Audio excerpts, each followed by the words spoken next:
Assalamualaikum warahmatullahi wabarakatuh. Apa kabar anak-anak kelas 4? Gimana kabarnya? Baik-baik saja hari ini? Hari ini kita akan belajar tema 3 subtema 2, keberagaman makhluk hidup di lingkunganku, muatan bahasa Indonesia.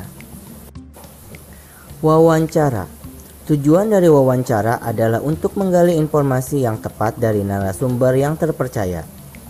Narasumber bertugas memberikan informasi yang dibutuhkan pewawancara dengan menjawab pertanyaan. Sebelum melakukan wawancara, kita harus menentukan narasumber yang tepat. Syarat-syarat menjadi narasumber. Yang pertama, memiliki pengetahuan di bidang tertentu yang berkaitan dengan topik wawancara. Yang kedua, memiliki keahlian tertentu dalam suatu bidang yang berkaitan dengan topik. Dan yang terakhir, yang ketiga, mengalami atau terlibat dalam peristiwa yang berkaitan dengan topik. Sikap-sikap pewawancara yang baik terhadap narasumber. Yang pertama, memperkenalkan diri kepada calon narasumber serta menyatakan maksud dan tujuan dengan jelas. Yang kedua, meminta kesediaan seseorang untuk menjadi narasumber dengan bahasa yang santun. Yang ketiga, menepati janji wawancara dengan narasumber pada waktu dan tempat yang telah disepakati. Yang keempat, melayani narasumber dengan baik, misalnya memberikan makan dan minum saat wawancara.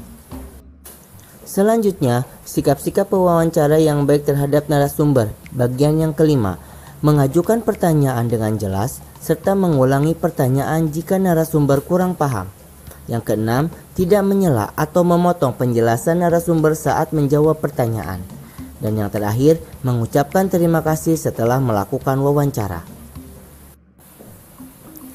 Pertanyaan-pertanyaan yang akan diajukan kepada narasumber harus sesuai dengan topik wawancara yang akan dilaksanakan.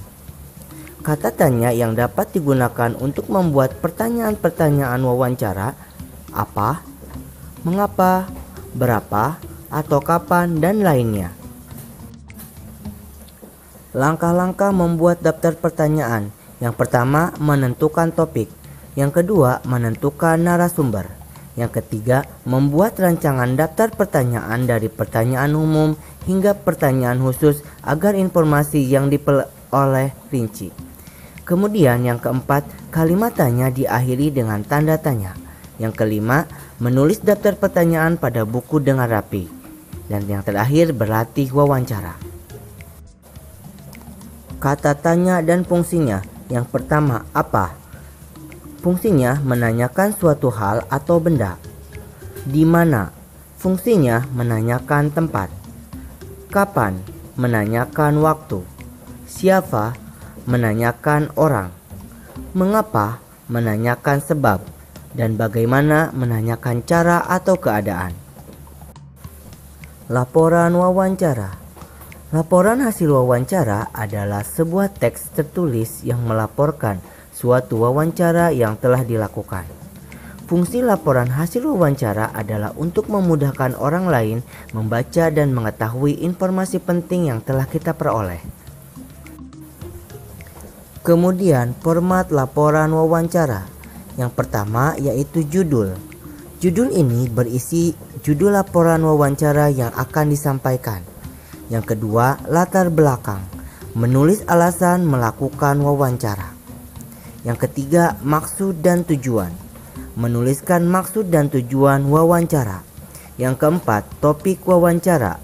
Menuliskan topik wawancara. Yang kelima, waktu dan tempat kegiatan. Menuliskan waktu dan tempat wawancara. Yang keenam, laporan hasil wawancara. Menuliskan narasumber, pewawancara, dan hasil wawancara. Yang terakhir, kesimpulan. Menuliskan kesimpulan. Itu saja yang dapat Bapak sampaikan mengenai tema 3 subtema 2, keberagaman makhluk hidup di lingkunganku, muatan bahasa Indonesia. Kita ketemu di lain kesempatan. Wabillahi taufiq wal hidayah. Wassalamualaikum warahmatullahi wabarakatuh.